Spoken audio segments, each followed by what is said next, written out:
We are following some breaking news in the world of soccer. FIFA President Gianni Infantino has confirmed that his plan to privatize the World Cup has been scrapped.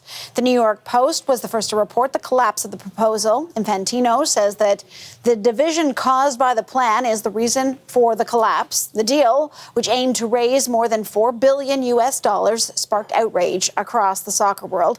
All members of UEFA, Europe's soccer governing body, voted to boycott all FIFA competitions, stating the World Cup is, quote, not for sale. CONCACAF and the Asian Football Confederation also rejected the proposal. So if you thought we were done talking about soccer just because the World Cup was over, you were wrong. To talk more about FIFA, I want to bring in Brendan Dunlop. He's a sports broadcaster and author, and the founder of Canadian Soccer Daily, joining me from Toronto. Brendan, good to have you on the program.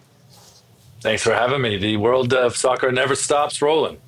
I mean, really, and I think particularly at this time, because of the World Cup, there's this certainly a heightened interest in North America for all things soccer. This private investment plan collapsing, how significant is this?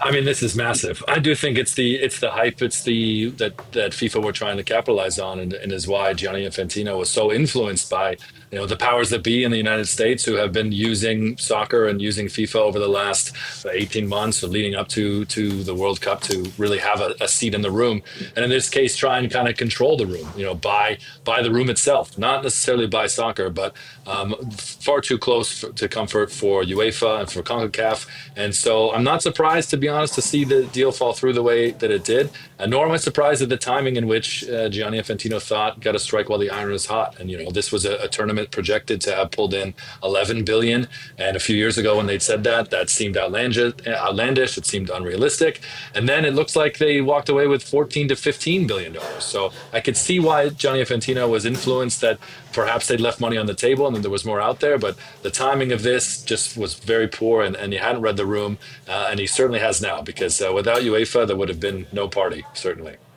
Yeah, it's hard to imagine a World Cup without those European countries being involved, and certainly I would think the value wouldn't be necessarily there if they weren't at the table for this. But so where do things go now? Because, as you say, Gianni Infantino maybe didn't read the room here, and he is the current FIFA president. Does he remain in that position, and for how much longer? It's a great question. I mean, it certainly seems like he's lost a lot of faith and a lot of backers. And I think a lot of people who may have questioned his leadership or questioned his agenda surrounding this World Cup, but maybe still were in line with him, have fallen apart and fallen off from this. And I think it's going to be very, very difficult for Gianni Infantino to keep his position and to win back any of the people that he may have lost through this. Alexander Seferin, who is the head of UEFA, the European Union, this is the second time essentially that he's saved football when the big clubs tried to break away from the Champions League with the European Super League in 2021. It was his strong arm as the UEFA president that saw that fall apart. And it was almost the same timeline. It was 48 hours, less than 72 hours before this incredible deal that was going to reshape soccer completely collapsed. And we've come to the same situation here, where Gianni Infantino has lost the support of a huge backing in the soccer world. And I don't know if he's going to win it back, which could open the door for Victor Montagliani, who's Canadian and the head of CONCACAF. But I think the dust's going to settle on this first, and then they will come back to the table with something new. Draft one didn't work, but when there's that much potential for money on the table, there will be a second draft.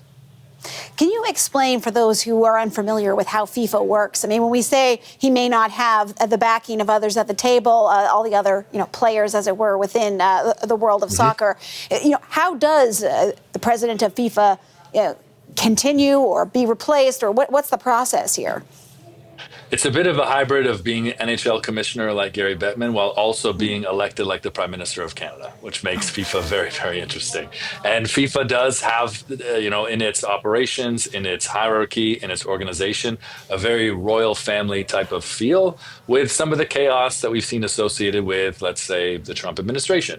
So I do think that in this navigating world where you've kind of blended the two together, we found ourselves in this situation where Gianni Infantino is playing both elected president and steward of the game.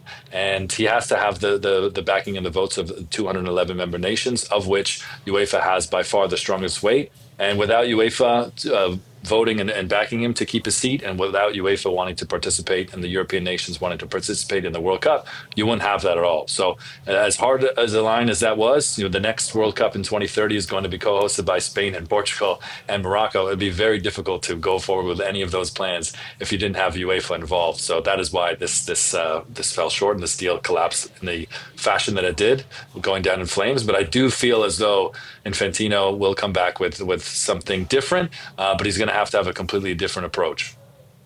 I think FIFA has had controversies in the past, but have you ever seen anything like this play out globally in soccer?